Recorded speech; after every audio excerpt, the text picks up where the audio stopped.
Hello प्रेक्षकांनो, कसे आहात? लग्नानंतर होईलच प्रेम या मालिकेच्या आजच्या भागाचा प्रोमो आपण बघणार आहोत. आज काव्या आणि पार्थचा रोमांस दाखवलेला आहे. आज मालिका खूप छान झाली आहे, त्यामुळे व्हिडिओ पूर्ण बघा. चॅनलवर नवीन असाल तर प्लीज सबस्क्राईब करा, बेल आयकॉन प्रेस करा, म्हणजे येणाऱ्या व्हिडिओचे नोटिफिकेशन सगळ्यात आधी तुम्हाला मिळेल.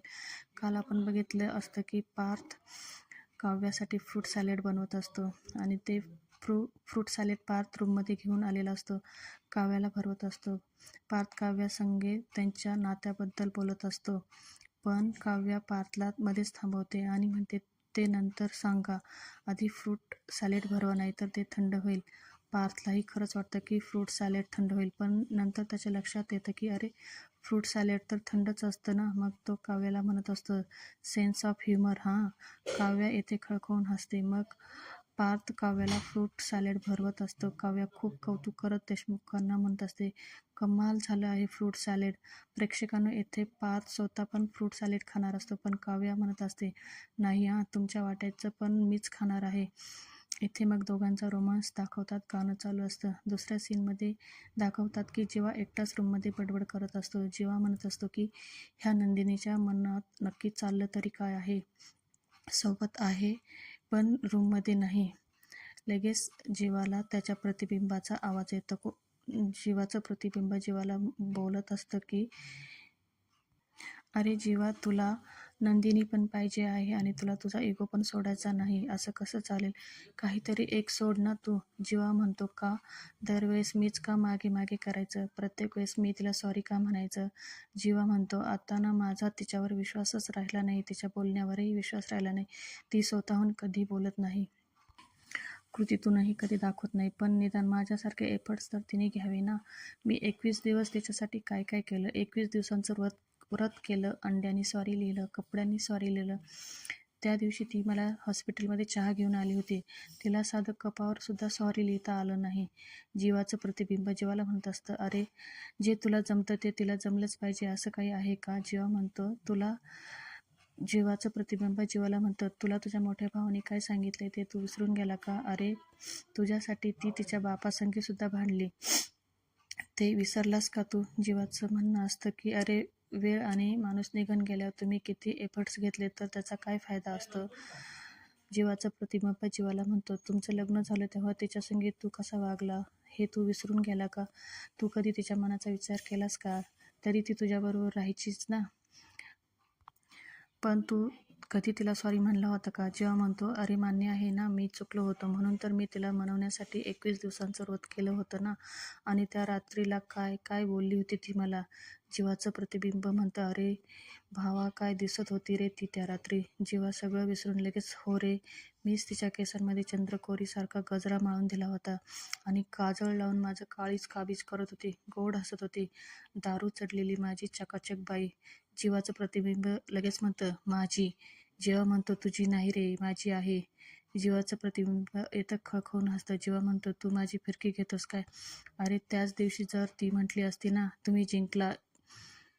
मध्येच जीवाचं प्रतिबिंब म्हणतं, अरे तू ना डोक्याला शॉट आहे, शॉट. तुला ना रबरासारखं ताणवायची सवय लागली आहे. जेव्हा म्हणतो, हे बघ, तू काहीही म्हणाला तरी मी आता तिच्या मागे मागे जाणार नाही, संपला विषय.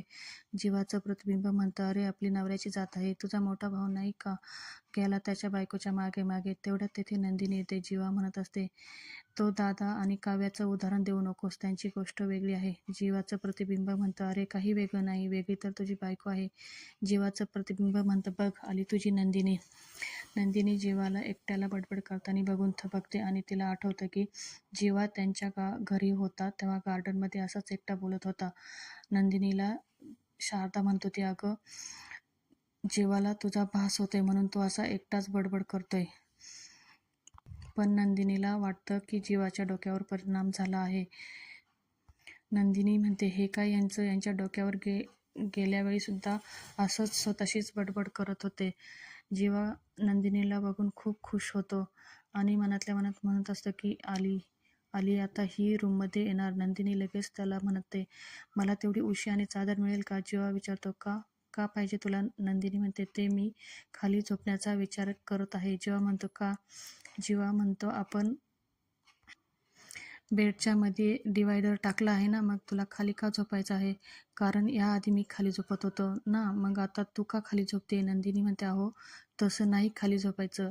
खाली म्हणजे खाली हॉलमध्ये झोपायचं आहे मला. जेव्हा आपल्या मनातल्या मनात म्हणत असतो की अरे मला वाटलं ही इथे रूममध्ये येऊन झोपण्याबद्दल बोलत आहे, पण ही तर खाली हॉलमध्ये झोपण्याचं म्हणते. मी ठरवलं होतं की मी मागे मागे करेल, पण हिलाच पुढं पळण्याची घाई झाली आहे. जेव्हा नंदिनीला म्हणत असतो की तुझी तू आते आणि चादर उशी घेऊन जा, आणि स्वतः नाराज होऊन बेडवर जाऊन बसतो. आता नंदिनी विचार करत असते. रूममध्ये जाण्याच्या आधी म्हणते, ही रूम म्हणजे जीवा आणि नंदिनीचं विश्व. या आत जर मी गेले तर बाहेर येऊ शकणार नाही, म्हणून ती दारातच उभी राहते आणि म्हणते, नाही मी नाही आत येऊ शकत, तुम्ही द्या ना तेवढी चादर आणि उशी. जीवा मनातल्या मनात विचार करतो, ही तर बदलली रे. मला वाटलं की ही खोलीत गृहप्रवेश करेल, पण हिच्या डोक्यात चुकीच्याच ग्रहांनी प्रवेश केलाय. आता तर हिला खालीच झोपू दे. नंदिनी म्हणते, उशी आणि चादर द्या. जीवा राग उठतो आणि नंदिनीला उशी आणि चादर देतो. रूमची खिडकी उघडी असते तर खूप हवा येते. जीवा नंदिनीला म्हणतो, वादळ आलं आहे. नंदिनी म्हणते, एवढ्याशा हवेला तुम्ही वादळ म्हणताय का? जीवा म्हणतो, ही हवा डोक्यात गेली ना. नंदिनी लगेच म्हणते, डोकं आहे का? इथूनच सुरुवात होते. जीवा नंदिनीला म्हणतो, दिवस संपला आहे, झोपा. नंदिनी म्हणते, झोपा आपलं आपलं, गुड नाईट. जीवा पण तिला गुड नाईट म्हणतो. दुसरीकडे काव्या पार्थला म्हणत असते, आज फ्रूट सॅलेडची चवच वेगळी होती. पार्थ म्हणतो, प्रेमाची चव होती ना. काव्या म्हणते, मला वाटलंच होतं तुम्ही असं काहीतरी म्हणाल. काव्या म्हणते, काही लोक नाही का म्हणत असतात, एखादा कपल बघितल्यावर यांची काय प्रेमाची चाळी सुरू आहे. काव्या म्हणणार असते की मला असं वाटतंय. लगेच पार्थ म्हणतो, खड्ड्यात गेली 4 लोक. दोघे खूप हसतात. येथे पार्थ आणि काव्या खूप खुश असतात. पार्थ काव्याची काळजी घेत असतो आणि बेडवर पडतो आणि फक्त हसत असतो. काव्या म्हणते, अहो देशमुख, तुम्ही का हसत आहात आज? पार्थ म्हणतो, काही नाही अहो, जाऊ द्या. काव्या म्हणते, नाही, मला समजलं पाहिजे तुम्ही काय हसतात. पार्थ सांगतो की तुम्ही खरोखर शुद्धीवर यायच्या आधी मला भास झाला होता की तुम्ही शुद्धीवर आला आहात. मी तुमचा हात धरला होता आणि तुम्ही जोरात हात हिसकावून म्हणाला होता, कोण आहात तुम्ही? काव्या म्हणते, काय मी असं बोलले? पार्थ म्हणतो, अहो भास होता तो माझा. काव्याला पार्थच्या बोलण्यावर विश्वास नसतो. ती म्हणते, म्हणजे तुम्ही काहीही बोलाल आणि काही फेकतात तुम्ही.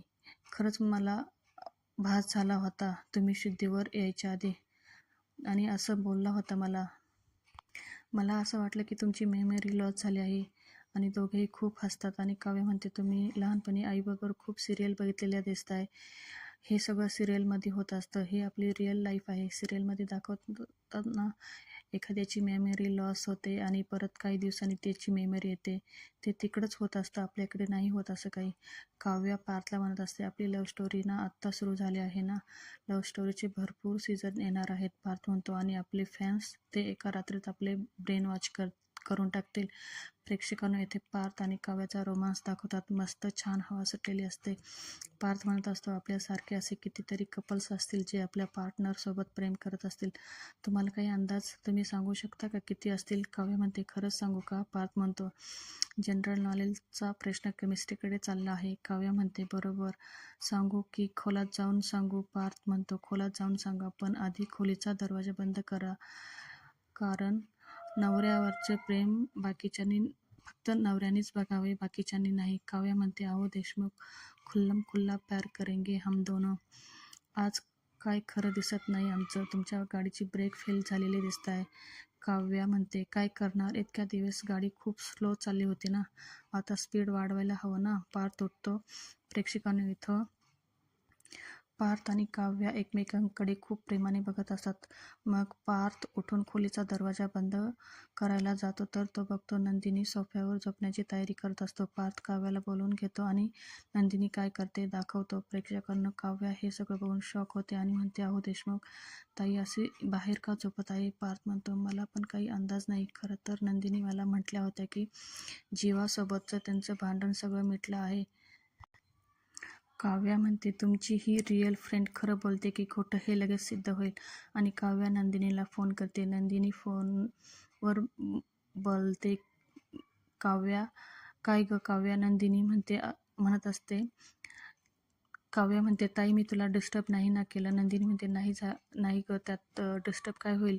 आणि नंदिनी मुद्दामून जीवासंग बोलत असल्याची दाखवते. नंदिनी म्हणते, काय सुरू करताय तुम्ही, मी फोनवर बोलते, जरा थांबा की जरा. काव्या तिकडनं म्हणत असते की अगं ताई, तुझी खूप आठवण येत होते. नंदिनी म्हणते, अगं वेडाबाई, ही मला वेळ मिस करण्याची वेळ आहे का. काव्या म्हणते, सॉरी गं ताई, मी तुला बहुतेक डिस्टर्ब केलं. जीवा आहे ना, वैतागला असेल ना तेथे. मोबाईलची रिंगटोन वाजल्यामुळे. नंदिनी पुन्हा, नाही ते नाही वैतागले. ती म्हणते, वैतागले का हो तुम्ही. नंदिनी काव्याला म्हणते, अगं ते मानेने नाही म्हणताय. काव्या म्हणते, हो दिसतंय की जीवा चक्क मानेने नाही म्हणतोय. नंदिनी म्हणते, म्हणजे. काव्या म्हणते, मागे वळून बघताय. नंदिनी मागे वळून बघते तर काव्य आणि पार्थ उभे असतात. नंदिनी खूप गोंधळून जाते. तिला काय बोलावं ते सुचत नाही. काव्य आणि पार्थ नंदिनीजवळ येतात. पार्थ म्हणतो, नंदिनी, हा असा आमच्यासोबत तुम्ही लपंडाव खेळणार का. नंदिनी म्हणते, सॉरी, मला माफ करा. पार्थ म्हणतो, सॉरी कशासाठी म्हणताय तुम्ही. आत्ता खोटे बोललात त्याच्यासाठी की तुम्ही माझ्यातलं आणि जीवातलं भांडण मिटलंय असं सांगितलं होतं त्यासाठी. नंदिनी म्हणते, खरं तर दोन्हींसाठी, पण ह्या सगळ्यांसाठी तुमचा भाऊच जबाबदार आहे. पार्थ म्हणतो, म्हणजे. नंदिनी म्हणते, तुमच्या भावाला ना एक नंबरचा भाव खाऊ आहे. मी नाही जाणार त्यांच्या मागे मागे. इथे ना. काव्या गालातल्या गालात हसत असते. नंदिनी म्हणते, खरं तर मला त्या खोलीमध्ये जाण्याची खूप इच्छा आहे, पण तुमच्या भावाला ना खूप इगो आहे, त्यामुळे मी इथेच हॉलमध्ये झोपणार आहे. काव्या नंदिनीला म्हणत असते, पण आम्ही तुला इथे झोपून देणार नाही. पार्थ म्हणतो, 2 मिनिटे थांबा, मी आलोच. पार्थ आणि काव्या रूममध्ये जातात. प्रेक्षकांनो, पार्थ मस्त राजासारखा आसनावर बसल्यासारखं बसतो आणि म्हणतो, पट्ट राणी, आपल्या राज्यात पूर्ण प्रेमाचा वर्षाव झालेला नाही आहे. काव्या म्हणते, बरोबर आहे, तुमच्या वजिराला सांगूया. काव्या म्हणते, हो चालेल महाराज, तुम्ही पुढे व्हा. तुमची ही पट्टराणी आलीच तुमच्या मागे मागे. पार्थ पुढे जातो. जाता जाता काव्याला म्हणतो, वान नाही पण गुण लागले आहे माझे तुम्हाला. येथे काव्या देवाला प्रार्थना करते की नंदिनी आणि जीवाचं सगळं व्यवस्थित होऊ दे, आणि तीही पार्थ मागे बाहेर येते. पार्थ आल्यावर नंदिनीला म्हणतो, आता तुम्ही काय सांगताय ते. तुम्ही काव्यासोबत आमच्या रूममध्ये झोपा, मी जीवाबरोबर झोपतो. नंदिनी म्हणते, नाही हो, कशाला. काव्या म्हणते, नाही ताई, आम्ही तुझं काही ऐकणार नाही. असंच होईल, आम्ही असं ठरवलं आहे. जोपर्यंत तू आणि जीवा एकत्र येत नाही तोपर्यंत मी आणि पार्थ एकत्र येणार नाही. खरं तर पार्थला काव्य असं काही बोलेल असं वाटलं नव्हतं. नंदिनी म्हणते, अरे तुम्ही का हा वेडेपणा करताय, काहीही बोलताय तुम्ही. एकतर खूप दिवसांनी तुम्ही दोघे एवढ्या कष्टाने एकत्र आलात, प्लीज तुम्ही असं काही करू नका. पार्थ म्हणतो, अहो, आम्हाला एकत्र आणण्यासाठी तुम्ही किती प्रयत्न केले आहेत, आम्हाला किती मदत केली आहे. पार्थ काव्याला म्हणतो, तुम्हाला माहिती आहे का, लग्न झाल्यावर आपल्यात काहीतरी घडावं म्हणून, आपल्याला बोलता यावं म्हणून, आपण एकत्र यावे म्हणून यांनी एक आयडिया केली होती. माझा त्या दिवशी उपवास नव्हता, तरीही तुम्हाला सांगितलं की पार्थ साबुदाणा खिचडीचा डबा घरी विसरले आहे. प्लीज तू ऑफिसला घेऊन जाते का, आणि तुम्ही मला खिचडी घेऊन आला होतात. काव्या म्हणते, काय सांगताय देशमुख तुम्ही, म्हणजे ताईने मुद्दाम खोटं बोलून मला ऑफिसला पाठवलं होतं काय. काव्या येथे खुश होऊन नंदिनीला मिठी मारते. काव्या नंदिनीला म्हणते, ताई, किती केलंच आहे आमच्यासाठी तू. आता आम्ही तुझं काही ऐकणार नाही. आता आमचं ठरलं आहे, जोपर्यंत जीवा आणि नंदिनी ताई एकत्र येत नाही तोपर्यंत काव्य आणि पार्थसुद्धा एकत्र येणार नाही. काव्या पार्थला म्हणत असते, तुम्ही ना ताईसंगे बोलत बसू नका, तुम्ही जा जीवाबरोबर वरती झोपा, मी ताईला घेऊन जाते आपल्या रूममध्ये आणि आपल्या रूममध्ये झोपतो. नंदिनी म्हणते, नाही नाही, तुम्ही असं काही करायचं नाही, पोरखेळ करायचा नाही. नंदिनी पार्थला म्हणत असते, तुम्ही काय हिच्या वेडेपणात साथ देताय हिची. काव्या म्हणते, अगं ही यांचीच आयडिया आहे. काव्या म्हणते, मी तुझं काही ऐकणार नाही. काव्या पार्थला उशी आणि चादर देते आणि म्हणते, हे घेऊन जा, नाहीतर थंडीत कडकडत बसाल. काव्या नंदिनीला रूममध्ये घेऊन जात असते. पार्थ काव्याकडे बघत असतो. पार्थ उशी आणि चादरीला घट्ट मिठी मारतो. हे सगळे बघून काव्या गालातल्या गालात हसत असते. काव्या पार्थला फ्लाइंग किस देते. पार्थ पण काव्याला फ्लाइंग किस देतो. काव्या तो पकडतो. प्रेक्षकांनो, आजचा भाग इथेच संपतो. आपण उद्याच्या भागात बघणार आहोत की पार्थ जीवाला समजावत असतो की हे बघ, तू 21 दिवस एफर्ट्स दाखवले,